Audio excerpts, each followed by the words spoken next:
Baik, Assalamualaikum warahmatullahi wabarakatuh. Teman-teman, selamat datang. Kita ketemu lagi di podcast Dakwah Ramadan, Fakultas Dakwah. Di sesi kali ini kita akan berbincang ya dengan Wakil Rektor 3, yaitu bidang kemahasiswaan dan kerjasama Universitas Islam Negeri Sultan Toha Saifuddin Jambi. Beliau belum genap 1 tahun sebetulnya menjabat sebagai Wakil Rektor, dan tentu dengan semangat baru, perubahan baru, bahkan tagline baru di UIN yang dengan rektor baru, wakil rektor baru, dan tagline yang baru, yaitu tagline-nya itu reservasi kebaikan dan keunggulan. Baik, di sesi ini selamat datang kita ucapkan buat beliau adalah Dr. Jamaluddin, MPDI. Dr. Jamaluddin, MPDI, beliau adalah Wakil Rektor 3, bidang kemahasiswaan dan kerjasama. Kami biasa manggil beliau Bang Jamal, atau sekarang karena sudah punya posisi yang baru, amanah baru, jadi kita manggilnya Bang Warek. Selamat datang Bang Warek atau Bang Jamal di DPR, yaitu Dakwah Podcast Ramadan. Jadi di sini orang tanpa dipilih oleh rakyat langsung jadi anggota DPR, yaitu Dakwah Podcast Ramadan. Baik, Bang Jamal, sudah berapa lama jadi Wakil Rektor nih?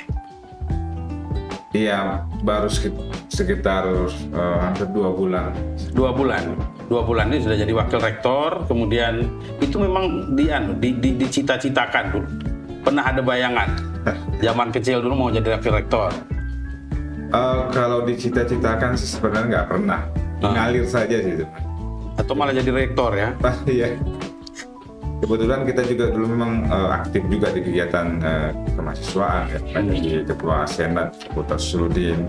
Tapi cita-cita untuk jadi wakil rektor tuh tidak pernah. Tidak pernah pun cita-cita jadi wakil rektor. Tidak. Tapi kemudian kan sekarang posisinya sudah wakil rektor nih. Apa sih sebetulnya yang paling atau PR paling besar di bidang yang Abang sekarang duduki, yaitu bidang kemahasiswaan, bidang kerjasama? Iya, kalau saya membaca kondisi di UIN Sultan Toha Saifuddin Jambi ini, saya melihat sebenarnya layanan kemahasiswaan itu yang paling penting ya. Pertama, banyak talenta kita dari kampung, ya kita kan menengah ke bawah nih banyak kan. UIN itu menengah ke bawah. Ya, menengah ke bawah input mahasiswanya, dan mereka punya talenta, dan tugas kita sebenarnya di bidang kemahasiswaan adalah bagaimana membakar talenta mereka. Banyak bakat-bakat yang muncul dari anak-anak yang tumbuh ya dari daerah itu bagus-bagus sebenarnya. Yang kedua adalah karena menengah ke bawah tadi ya, tugas kita adalah sebenarnya bagaimana memberikan kesempatan seluas mungkin kepada mereka itu untuk kuliah sampai selesai. Karena ada fenomena drop out yang juga cukup lumayan ya, kadang pengusulan untuk keluar. Ya maksud saya tadi perlu afirmasi beasiswa yang lebih banyak, masif ya. Tapi drop out itu apa masalahnya selama ini yang berdasarkan masalah ekonomi sudah tidak tercover di KIP, tidak tercover di penurunan UKT, dan itu tidak bisa tercover banyak karena memang slot kita untuk beasiswa belum terlalu banyak. Paling ada 5 departemen lembaga yang memberikan bantuan. Saya kira itu 2 hal penting ya, pengembangan talenta bakat dan kesejahteraan itu yang penting buat kita yang di Jambi. Jadi cover pertama kalau berdasarkan identifikasi atau analisa, drop out mahasiswa itu problemnya adalah banyak ekonomi. Faktor ekonomi, nggak sanggup bayar UKT. Iya. Jadi pilihannya dikasih beasiswa atau nurunin UKT itu? Kadang-kadang tidak tercover ya. Kadang-kadang tidak tercover. Mereka kan semua ngajukan ya, tapi setelah diseleksi dengan mengunjungi ke tempat kediaman mereka masing-masing, mungkin ada yang tidak sampai informasinya, sehingga mungkin tidak atau mungkin jumlahnya terlalu banyak yang mengajukan dibanding dengan kuota yang harus kita turunkan. Beasiswa itu apa saja bentuknya, Pak? Apa namanya, jenisnya itu? Satu KIP tadi KIP, kan? ya, Yang itu kedua? dari awal ya, itu slotnya ada 500 biasanya. 500 per 300, ya, ada 300 sampai 500 mahasiswa yang bisa di-cover yang bisa di-cover. Per angkatan atau per apa itu? per angkatan. Per angkatan 500. 500. Yang bisa di-cover Tapi dari itu kan syaratnya dia harus punya kartu KIP atau KIP. ya. Dan syarat untuk buat kartu KIP itu Ini dari pendidikan menengah dan SMA tadi. SMA tadi. Sebagian juga ada yang dibantu melalui slot tidak mampu, ada. Yang tidak punya KIP dibantu dengan slot tidak mampu. Ya, dengan catatan slotnya masih 500 seperti kemarin. Kalau turun 300 ya mungkin nggak ke-cover. Jadi kalau kemudian mereka yang nggak tercover itu, satu KIP tadi kan, yang kedua tadi skema lain. Skema penurunan UKT. Kalau dari misalnya lembaga-lembaga Basnas segala macam juga ada. Basnat ada tapi tidak banyak. Ada dari BI juga slotnya ada 50 orang setiap tahun. Setiap tahun untuk satu universitas ini. Iya, kita dapat 50 dengan beasiswa 12 juta per tahun. Berarti 1 juta per bulan. 1 juta per bulan. BI. Kalau yang pertama tadi soal talenta atau soal potensi mahasiswa lah ya, potensi mahasiswa. Apa yang bisa dilakukan untuk untuk menyambut mereka ini? Artinya potensi itu mengembangkannya seperti apa sih? Oh iya. Apa yang mau dilakukan apa? Iya, kita kan memang juga bagian kemahasiswaan kan bergandeng dengan kerjasama. Beberapa misalnya kita coba kerjasama dengan dengan lembaga-lembaga lain atau perusahaan-perusahaan lain, ya misalnya untuk pengembangan talenta di bidang sepak bola ada. Kemarin sudah kerjasama dengan perusahaan yang bergerak dengan pengadaan mini soccer, ya sudah sedang dibangun di kampus Telana itu. Kemudian memang yang lain itu yang kita belum ketemu, sedang penjajakan kerjasama dengan perguruan tinggi dan lembaga-lembaga lain yang memang konsen di bidang itu. Ya termasuk misalnya kita pengadaan untuk training ya, pelatihan anak-anak yang berbakat di bidang volleyball yang banyak di daerah ya. Kita kerjasama dan saya tidak mengikuti yang terakhir ya, karena memang ini karena baru masih dalam proses rintisan lah ke situ. Kalau UKM, unit kegiatan itu ya, ada enggak? Itu banyak ya, dan kita support dan sekarang sudah semakin berkembang. Bagian banyak yang ingin menjadi UKM dan UKK, termasuk sinema Suta yang adik-adik yang bergerak di bidang perfilman ya, dan juga kemudian kemarin anak-anak yang bergerak di bidang akuntansi juga ingin menjadi UKK atau UKM, KSE ya, anak ekonomi ya, kemudian apalagi yang terakhir itu ya sinema Suta ya. Kita ini kan basicnya kan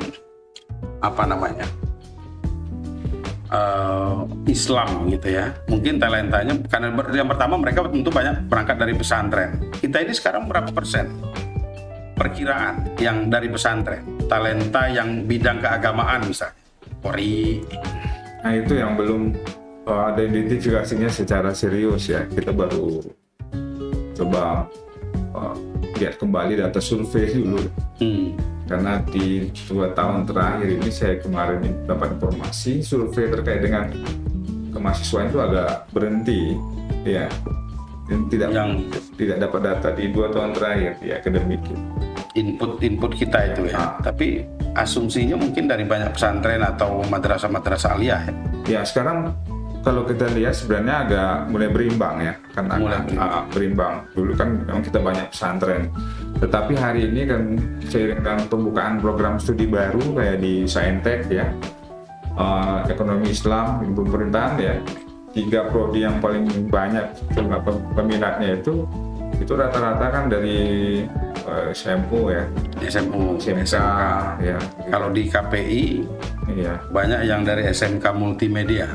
Nah ya, Ya. bahkan udah nyebrang begitu, meskipun tidak menafikan bahwa memang juga di prodi-prodi saintek ada juga anak pesantren, tapi tidak banyak. Justru lebih banyak yang dari umum ya. Banyak ya. Oke. Sekarang saya mau pindah ke soal kegiatan kita yang sebentar lagi ini, apa namanya? Ramadan Fair. Ya. Bang Warek sekaligus itu penanggung jawabnya leading sektornya Warek 3 ya. Iya. Warek 3. Dipercaya Pak Rektor untuk menjadi ketua panitia juga sekali. Ketua panitia, penanggung jawab, memang bidangnya di situ ya. Leading sektornya lah kira-kira. Apa kegiatan ini, apa spiritnya? Kegiatan kan itu punya Ramadan Fair ya. Yang pembukaannya kapan? Insya Allah hari Senin. Hari Senin sore. Iya. Apa backgroundnya, apa kegiatan itu? Iya, jalan dengan tagline yang diinisiasi oleh Pak Rektor ya. Kita ingin menjadi kampus reservasi kebaikan dan kampus tempat untuk membangun atmosfer kebaikan dan keunggulan. Karena itu di bulan Ramadan ini kita anggap waktu yang tepat untuk mereservasi kebaikan itu. Mereservasi kebaikan itu melalui beberapa program-program, kegiatan-kegiatan yang kita proyeksikan sebenarnya untuk syiar kebaikan dan keunggulan. Karena di sana kita ada juga kegiatan-kegiatan talk show, ada kegiatan juga perlombaan yang menyiarkan nilai-nilai kebaikan dan nilai-nilai keunggulan itu di dalam Ramadan Fair itu.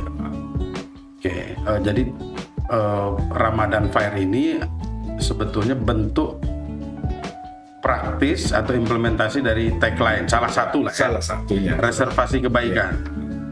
Tapi istilah reservasi itu, orang kalau dengar reservasi itu kan hotel, ya betul, meja makan di restoran. Oh ini udah ada reservasi nih. Kenapa istilahnya reservasi? Ya ide awalnya sebenarnya kita ingin menjadikan UIN ini tempat memesan. Jadi kalau misalnya masyarakat ingin menjadi baik dan unggul, monggo masuk ke UIN. Yang kedua adalah orang-orang yang ada di UIN, yang sudah terlanjur ada di UIN ini, baik terlanjur baik, dosen bukan mahasiswa, ya harus mengkampanyekan nilai-nilai kebaikan dan keunggulan dan harus menjadi teladan untuk kebaikan dan keunggulan. Karena kita menganggap bahwa ternyata selama ini unggul saja tidak cukup. Disebut internasional saja, mencapai target internasional ternyata tidak cukup tanpa dibarengi dengan menerapkan nilai-nilai kebaikan. Misalnya nilai-nilai kebersamaan, nilai-nilai keadilan, ya kita unggul misalnya secara internasional, tetapi kita mengabaikan nilai-nilai keadilan, nilai-nilai kebersamaan, itu juga tidak bagus. Baik juga, tapi tidak mengkampanyekan kebaikan. Kebaikannya juga tidak unggul, itu juga tidak bagus. Jadi dua-duanya kita bersama. Iya. Dan kegiatan Ramadan ini ya sebetulnya kan ini momentum ya. Artinya kalau saya kembali ke tadi itu kan berarti UIN ini memang penyedia, provider kebaikan lah kira-kira kan. Orang bisa pesan. Anda kalau butuh orang baik ke sini lah kira-kira kan. Betul. Kalau mau punya nilai kebaikan ke sini. Dan juga unggul ya ke sini. Dan juga unggul ke sini. Unggul tapi baik. Iya, unggul baik. Baik dan unggul. Baik dan unggul. Dan Ramadan ini ya semacam demonstrasi tentang itu ya. Iya, dan nanti semua kegiatan ini kan akan kita publish melalui berbagai media sosial. Apa saja kegiatannya yang banyak Ramadan? Kegiatan yang sifatnya ada pemberian santunan. Itu yang kita minta ke rekan-rekan dosen itu, kita sudah terkumpul sekitar 40 sampai 50 juta untuk santunan dan pembagi takjil. Itu memang untuk menunjukkan bahwa kita ini mau berbagi loh ke masyarakat, ke masyarakat sekitar, ke mahasiswa, ke teman-teman CS ya, security. Itu proyeksinya seperti itu. Santunan ke para ini ya masyarakat sekitar anak yatim nanti akan kita panggil untuk kita. Oh, ada kegiatan untuk anak yatim, kemudian berbagi takjil tadi ya. Kita juga ada kegiatan talk show sebenarnya. Saya dengar kemarin teman-teman di DPR ini akan gabung ke situ, mudah-mudahan bisa nanti. Iya. Kalau talk show tuh nanti hostnya pasti dari sini tuh kalau. Terus kita juga ada kegiatan tadarus bareng. Tadarus bareng. Tadarus bareng. Kita nanti bareng sama anak-anak SMU ya, mau lomba. Kemudian teman-teman yang lain, para Qori dan Qoriah yang tergabung di komunitas Tahfiz, itu akan kita kumpulkan untuk kita ngaji bareng dan itu nanti akan kita siarkan ke YouTube. Kemudian itu kemudian yang sifatnya lomba banyak ya. Kalau untuk kalangan pesantren ada Qiraatul Kutub. Kita mau menghidupkan kembali tradisi ya. Qiraatul Kutub. Qiraatul Kutub. Itu pesantren-pesantren Jambi ya? Ya pasti yang daftar dari pesantren. Tapi kita juga cover teman-teman yang misalnya SMK mau daftar Qiraatul Kutub. Boleh juga kan? Ada juga slot buat band, ada lomba band, ada hadroh, kemudian apa namanya hafal Quran ya, itu SMA ya. Kita mau lihat juga perkembangan di SMA itu seperti apa ya, mereka membaca Al-Quran. Dan ada juga yang besar itu Olimpiade PAI, kan itu yang belum pernah kita lakukan di UIN. Olimpiade PAI itu apa bentuknya? Olimpiade PAI itu semacam kita kasih soal-soal agama Islam. Siapa yang ikut itu nanti? Dari SMA. Siswanya atau guru? Siswa ya. Itu lumayan pendaftarannya udah sampai 70-an, mungkin nanti mencapai 100-an karena kita juga free kan ya, sebagai wujud dari kebaikan ya. Kalau kemarin ya kita free kan saja, silakan mendaftar ikut lomba, tapi beberapa berbayar sih, tapi tidak terlalu banyak. Ini sasaran yang Olimpiade PAI ini sasarannya SMA? SMA, karena itu belum, kalau kita kan punya Olimpiade tadris. Kalau anak-anak pesantren boleh ikut? Boleh. Tapi kita akan kasih kisi-kisi ini buku yang harus dibaca. Oh. Dan kita kerjasama juga dengan OJK. Jadi ada beberapa soal nanti di PA itu yang terkait dengan ekonomi syariah. Gitu. Kalau kan kalau misalnya soalnya tentang keagamaan, dugaannya kan anak-anak pesantren tuh yang. Ya, belum tentu sebenarnya. Belum tentu ya. Kita lebih banyak menggunakan soal-soal dari buku pendidikan agama Islam dan Budi Pekerti SMA. Ditambah dengan buku pendidikan akhlak ya untuk MA. Iya. Kemudian beberapa soal moderasi beragama. Tambah soal-soal ekonomi Islam, ekonomi syariah. Artinya, ya kalau di pesantren itu kan memang muatan keagamaannya kan pasti lebih banyak ya. Misalnya soal tentang rukun iman, mereka pasti sampai dalilnya mesti tahu kan. Kalau kemudian artinya kalau misalnya sasarannya itu anak-anak SMA dan digabung dengan pesantren, itu apa enggak terjadi kesenjangan tuh? Enggak ya? Maksudnya lebih bisa menguasai anak pesantren? Pesantren enggak juga ya? Belum tentu, karena memang tergantung buku darasnya. Oke. Kalau SMA kan diuntungkan karena kita menggunakan buku daras mereka. Kalau pesantren kan terlalu banyak, ya mereka lebih detail kan. Lebih detail. Iya. Kalau SMA artinya kalau anak SMA ini kan bukunya memang sudah ditentukan oleh. Ya, mereka bacanya setiap hari itu. Oke. Itu yang terbesar. Ya, kegiatan yang paling yang paling banyak peserta, Mas. Yang paling banyak peserta. Dan ini pertama, maksud saya pernah nggak ada Olimpiade PAI sebelumnya? Belum, kalau di Olimpiade PAI belum. Di Indonesia belum pernah ada? Oh enggak, kalau di Indonesia banyak. Kalau di UIN Jambi ini kan yang paling sering itu matematika, pendidikan matematika, biologi, bahasa Inggris. PAI ini belum. Olimpiade PAI itu ya? PAI. Berapa hari kegiatan yang Ramadan Fair itu? Ini ada kegiatannya itu 5 hari. 5 hari. Nah, terakhir ada penutupan. Di penutupan itu, selain ini kan ada kegiatan juga lomba untuk perguruan tinggi ya. Perguruan tinggi itu ada 9 lomba. Yang SLT ada 7 lomba. Ada 7 lomba antar perguruan tinggi. Ada 9. Ya, termasuk lomba ya untuk persiapan kegiatan di luar nantinya. itu 5 hari ya, dan hari. lokasinya di kampus semua. Di kampus.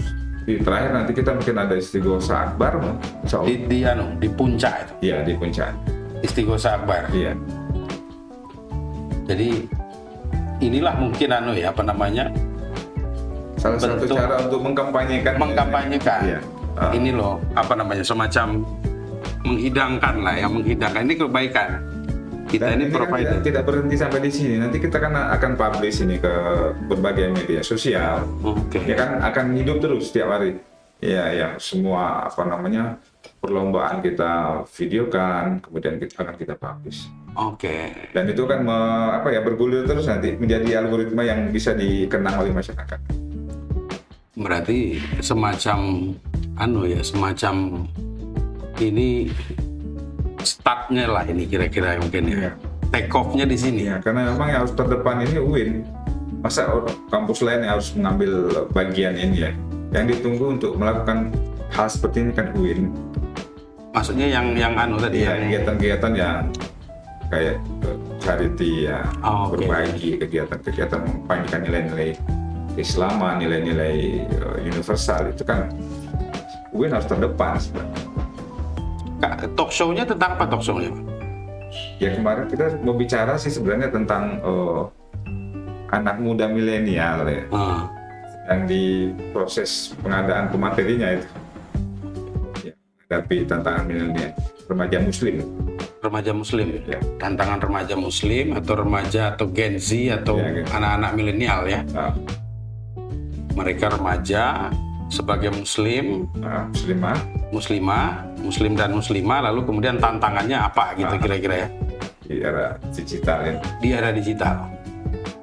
Dan kegiatan ini selama 5 hari, atau ini tadi yang saya bilang bahwa ini semacam take off atau kick off dari reservasi kebaikan tuh, bahwa ini kita mau mulai nih, mau provide kebaikan, dan ini startnya di sini. Ramadan Fair ini bisa dibilang gitu ya. Yeah. Jadi kita mendemonstrasikan kebaikan, publik menjadi tahu bahwa UIN ini semacam menjadi epicentrum kebaikan ya. Kita jadikan style kita lah, style UIN ya, harus bergerak terus, yang sepanjang kita membawa nilai-nilai kebaikan dan keunggulan apapun aktivitasnya. Kalau keunggulan itu maksudnya gimana? Apa keunggulan itu maksudnya akreditasi unggul atau lebih dari itu? Lebih dari itu sebenarnya. Keunggulan itu artinya baik itu kan tidak sekedar baik saja, tapi harus terbaik. Oke. Ya, kalau misalnya kita bisa menyuarakan nilai-nilai universal, kita harus terdepan, tidak hanya sekedar menyuarakan, tetapi harus kalau nggak terdepan nggak dengar orang nanti suaranya. Ya. Siapa itu di belakang kan gitu kan? Tidak hanya soleh tapi musleh mungkin ya. Iya, betul. Tidak hanya baik tapi mengkampanyekan kebaikan dan memperbaiki. Dan itu yang mau ikut dikejar. Kan. Ya, kalau di penelitian itu disebut sebagai participatory action research. Oke. PAR itu ya. PAR ya. Jadi itu yang nampaknya menjadi menjadi pembeda mungkin ya untuk periode sekarang gitu, untuk UIN. Artinya dia sebetulnya berkelanjutan ya. Saling menyempurnakan antara satu periode rektor dengan periode yang lalu. Dan sekarang ditambah dengan kebaikan itu yang menjadi semacam tagline. Tapi tantangan terbesarnya apa secara internal kita ini? Ya, tantangan terbesarnya saya lihat memang di SDM. SDM? Iya. Kenapa SDM gitu? Iya, memang kan butuh waktu untuk berubahnya ya, karena sudah terbentuk seperti itu. Apa aspek apanya? Kayaknya doktornya udah banyak kita ini. Iya. Profesor terus saja bertambah kan? Yang saya sebut sebagai yang mau melakukan partisipatori itu ya. Oke. Misalnya gini, kita banyak mungkin tahu tentang lingkungan, tetapi yang mau dan bergabung dengan kegiatan berbasis lingkungan tidak banyak. Misalnya mau bergabung di organisasi yang bergerak di bidang charity, kepedulian terhadap lingkungan, itu tidak banyak. yang banyak kita itu adalah pemikir pasti ya, Pemikir. di wilayah pemikiran, kemudian di yang berdakwah secara lisan, tetapi yang bilhali itu yang kurang ya. backup di situ. Mungkin ada pemikir ya boleh, tapi yang kita butuh juga adik-adik yang misalnya mau riset tentang kebaikan, mau riset tentang lingkungan. Ya sekarang kan kampanye riset tentang SDGs misalnya. Iya. Itu yang saya lihat apa ya, kepedulian seperti itu yang perlu diasah, peduli terhadap sekitar, ya, kesolehan sosial. Betul. Kita terlalu banyak mungkin kesolehan individual. Yang sosial itu yang perlu kita perbanyak porsinya. Jadi kelamaan di masjid nggak tahu masyarakat sedang ngapain ya gitu ya. Iya betul. Duduk kelamaan muter tasbih, Iya. nggak tahu masyarakatnya udah kelaparan. Betul. Gitu. Nah, kemudian lingkungannya sudah rusak. Jangan-jangan dia nggak jadi masuk surga gara-gara nggak punya tanggung jawab sosial tadi kan? Betul. Atau jangan-jangan karena kita kelamaan tidak ngurus lingkungan, kita mempercepat kiamat kan. Berkontribusi. Iya, berkontribusi mempercepat kehancuran dunia. Berkontribusi dalam akselerasi kiamat. Ya. Iya. Karena ulamanya kebanyakan di masjid tadi. Betul. Tapi menarik, tantangannya SDM gitu. SDM itu artinya begini, kalau indikator dari SDM itu kalau misalnya diukur dari jumlah doktor, jumlah profesor segala macam, kita sudah oke kan? Enggak? Secara keilmuan iya. Secara keilmuan oke gitu. Cukup lah ya. Cukup. Tapi mencari memang yang mau menjadi pionir untuk ini yang kurang kita emang. Selama ini nggak ada apa. Kenapa itu nggak ada? Artinya gini, kita kan potensi dosennya sudah ada nih, ya. Tapi kemudian tadi kebanyakan tukang tulis jurnal, ya kan, pengisi seminar, Iya. khutbah dari mimbar ke mimbar, jadi nulis khutbah, tapi action risetnya, Iya. yang partisipatori, yang terlibat langsung dalam kegiatan kemasyarakatan, atau misalnya punya kepedulian dalam isu-isu tertentu yang kurang. Selama ini memang kurang kenapa itu bisa begitu? Apa ya? Apa kurang di-trigger, kurang dirangsang gitu, Ya, atau seperti apa? kurang dirangsang ya. Ya, Kampus kurang merangsang itu. Jadi tidak ada tempat-tempat yang memang diciptakan untuk itu. Seperti sebenarnya Kak, podcast ini kan bagus ya. Itu salah satu bagian cara kita untuk mengkampanyekan. Nanti setelah ini kan bisa ditindaklanjuti dengan aksi sosial oleh yang lain. oke. Kalau teori medianya mereka mahasiswa udah belajar. Sekarang praktis. Jadi misalnya di KPI itu kan punya mata kuliah dakwah multimedia. Jadi kita kita diskusikan di kelas. Ini ruang prakteknya lah kira-kira gitu kan. Jadi ruang implementasi dari teori yang dipelajari di Paling kelas. tidak sekarang kan dosen-dosen tuh mestinya merebut juga peluang-peluang di media sosial. Kan tidak banyak kalau kita lihat dosen yang bisa eksis sebagai influencer misalnya. Itu kita kalah sama para artis misalnya. Seharusnya kan paling tidak melangkah sedikit lah jadi influencer di masyarakat, bidang hukum, bidang fikih, bidang sosial. Ya mungkin tadi mungkin Ya. Kurang wadah mungkin ya. Kurang Kebijakan yang mengarah ke situ ya. Kebijakan kebijakan yang disiapkan tuh? Yang untuk merangsang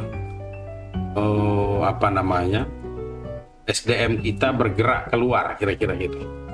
Ya, pintunya sebenarnya ada di departemen kayak LP2M. Nah, itu yang salurannya di situ ya. Salurannya di situ yang paling banyak. Kita harapkan dari situ LP2M. Nah, memang dia porsinya di situ. Iya. Kalau dikembalikan ke Tridharma kan memang kita sudah ada, artinya dia pengabdian kepada masyarakat. Modelnya itu yang perlu mungkin. Modelnya yang belum ketemu. Modelnya belum ketemu dan pelibatan secara aktif semua. Ya, tidak hanya pengabdian itu tidak hanya dimaknai sebagai kegiatan KKN atau, tapi juga lebih dari itu lah. Selama ini ya tidak mungkin ini terakhir mungkin fenomena itu mungkin tidak hanya terjadi di kampus kita ya. Iya. Artinya kegiatan pengabdian itu seolah-olah dalam tanda petik formalitas ya, supaya terpenuhi dan seterusnya lah. Mungkin terjadi di semua kampus tuh. Iya, banyak. Yang betul-betul ngabdi itu kayaknya LSM. Iya. Kalau kampus nih ya itulah. Ada juga sih beberapa kampus yang punya ide kreatif, kayak di Lampung misalnya dia punya komunitas pendamping desa, tapi dia memang harus lebih banyak dilakukan secara otonom kayak. Oh, Iya. bukan berangkat dari murni Iya. program kampus di sana. Ya lebih banyak, lebih cepat berhasilnya kalau begitu. Oh, Oke. Terima kasih banyak, Iya. Bang. Mungkin ke depan kita akan undang lagi. Banyak banget sebetulnya yang kita bisa bicarakan, terutama dalam bidang yang sangat luas yang Abang sekarang menjadi tanggung jawab Abang ya di bidang kemahasiswaan dan kerjasama di UIN. Sekarang mungkin mau ngucapin selamat Ramadan ya untuk sobat-sobat kita nih, pemirsa kita dakwah podcast Ramadan. Jadi silakan Bang, mungkin mau ngucapin Ramadan.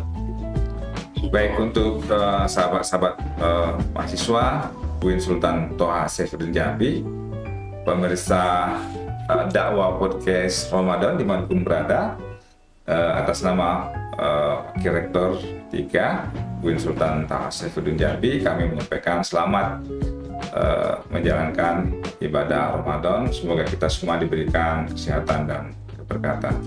Terima kasih. Baik, terima kasih Bang Jamal. Siap. Bang Barek sudah datang dan menyempatkan. Ini tentu sibuk sekali, tentu sibuk sekali karena persiapan Ramadan Fair, kemudian tugas-tugas sebagai WR3 dan lain sebagainya.